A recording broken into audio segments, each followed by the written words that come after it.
What if the most accurate dinosaurs science has ever reconstructed went head-to-head with their movie versions? Who actually wins? The ones designed by evolution or the ones designed by Hollywood? Velociraptor. The real Velociraptor was the size of a turkey, roughly 2 meters long, maybe 15 kilograms, covered in feathers, and armed with a sickle claw designed for pinning small prey. Deadly, yes, but in its weight class. Blue is something else entirely. She's an 145-kilogram engineered super predator with enhanced intelligence, pack tactics hardwired into her DNA, and enough combat experience to go toe-to-toe with an Indominus Rex and walk away. The accurate Velociraptor was a smart, agile hunter that thrived for millions of years by picking the right battles. This isn't one of them. Blue has 5 times the mass, movie-level durability, and the kind of tactical awareness that only comes from being raised by Chris Pratt. The real Velociraptor's best move? The same one it used in the Cretaceous. Don't engage. Verdict: Blue wins. Dilophosaurus. The Jurassic Saga version gave Dilophosaurus a neck frill and venom, both completely invented. It also shrunk the animal down to something almost cute before it killed Dennis Nedry. The real Dilophosaurus was 6 meters long, one of the largest predators of the early Jurassic, and needed no fictional gimmicks to be terrifying. So strip away the venom and the frill. What does the Jurassic Saga Dilophosaurus have left? A small-bodied ambush predator relying on a spit attack. The accurate Dilophosaurus was twice its size, with powerful jaws and clawed forelimbs built for grappling large prey. The movie version would rattle its frill and spit. The real one would close the distance and use the one weapon that actually works in paleontology: mass. Verdict: accurate Dilophosaurus wins. Pteranodon.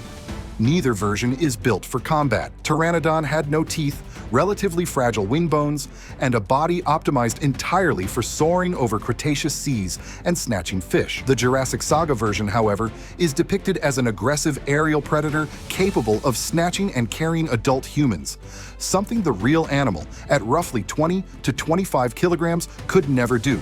The Jurassic Saga Pteranodon is essentially a weaponized hang glider with attitude. The accurate Pteranodon was an elegant, lightly built soaring specialist that avoided conflict because a single broken wing bone meant death. In a mid-air encounter, the Jurassic Saga version's aggression and exaggerated strength would dominate. The real Pteranodon would have no reason to engage and every reason to flee.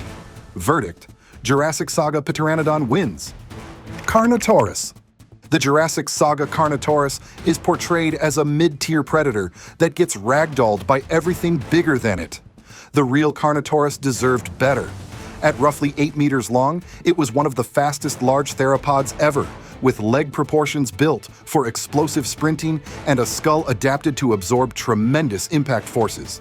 Its arms were famously useless, even more vestigial than T-Rex's, but that skull was a battering ram. Research suggests Carnotaurus could deliver rapid, hatchet-like strikes with its head, slamming into prey at speed. The horns weren't for goring. They were likely display structures or shock absorbers. The Jurassic Saga version just shows up to get bullied. The accurate version was a specialized pursuit predator that hit like a freight train. Verdict: accurate Carnotaurus wins. Baryonyx.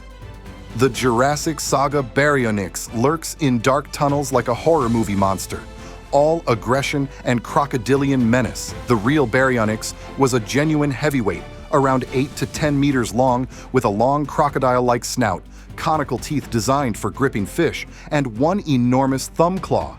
Both versions are roughly similar in size, which makes this interesting. The Jurassic Saga version is more overtly aggressive, but the real Baryonyx had a specialized skull that, while effective for fishing, wasn't built for the lateral stresses of combat against large opponents. Its thumb claw, however, was a serious weapon, a hook-shaped blade that could slash and pin. This one's closer than most. Both are big, both are mean near water, but the Jurassic Saga version's exaggerated aggression and durability probably edges it out. Verdict: Jurassic Saga Baryonyx wins. Therizinosaurus. The Dominion Therizinosaurus is portrayed as a blind, almost horror movie predator that guts a Giganotosaurus with its claws. The real Therizinosaurus was a herbivore, a giant, pot-bellied browser that used its meter-long claws to pull down vegetation, not to disembowel apex predators. But here's the thing, those claws were real.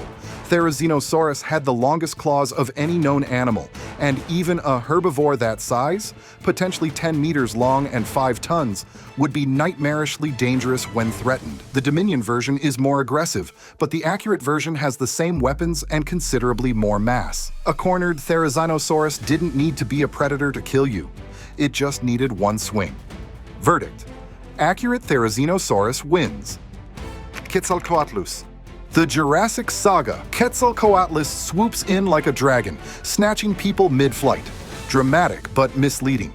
The real Quetzalcoatlus was one of the largest flying animals ever, a 10 to 11 meter wingspan, standing as tall as a giraffe on the ground. But it was lightly built, perhaps 200 to 250 kilograms, and most likely hunted by stalking prey on foot like a massive, terrifying stork. The Jurassic Saga version treats it as an aerial attack platform. The real animal was far more dangerous on the ground, where it could use its enormous beak to spear and swallow prey up to the size of small dinosaurs. In the air, it was a soarer, not a dogfighter. Put them both on the ground, and the accurate version is larger, taller, and armed with a beak like a sharpened javelin. Verdict: accurate Quetzalcoatlus wins on the ground. Jurassic Saga version in the air. Tyrannosaurus Rex. Rexy is cinema's most beloved dinosaur, and she's earned it. 3 iconic claw marks run down the right side of her neck from a Velociraptor in 1993. More scars across her legs and flanks from the Indominus in 2015. Her vision is famously based on movement, a cloning defect from frog DNA used to fill gaps in her genome. She compensates with a powerful sense of smell and Hollywood-level durability that lets her tank hits from Indominus, get slammed through buildings, and walk it off. The accurate T-Rex was an 8 to 9 ton apex predator. It had binocular vision with a 55-degree range, wider than a hawk's, and visual acuity possibly up to 13 times sharper than a human's.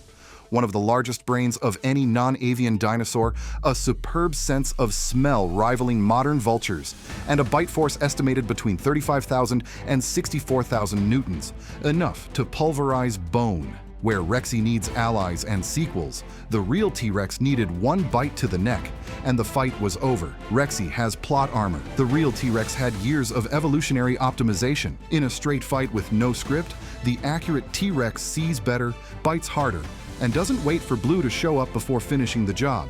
Verdict: accurate T-Rex wins. Spinosaurus.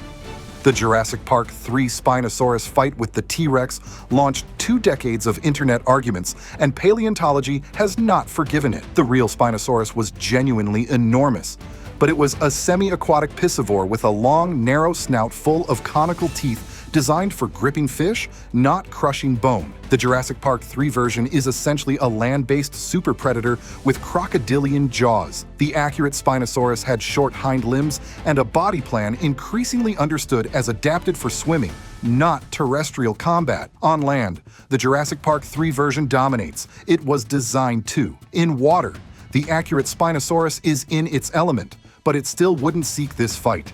It had fish to catch. Verdict: Jurassic Park 3 Spinosaurus wins on land. The Jurassic World Rebirth Spinosaurus reportedly leans harder into the aquatic angle, more crocodilian, more water-based, and considerably more aggressive. This is the closest the franchise has come to acknowledging what Spinosaurus actually was. The accurate Spinosaurus was a huge river predator with dense bones for ballast, a tail shaped like a paddle, and pressure-sensing pits in its snout for detecting underwater prey. It was an ambush hunter in murky Cretaceous waterways, not an open-water giant. In an aquatic encounter, this is the most evenly matched fight.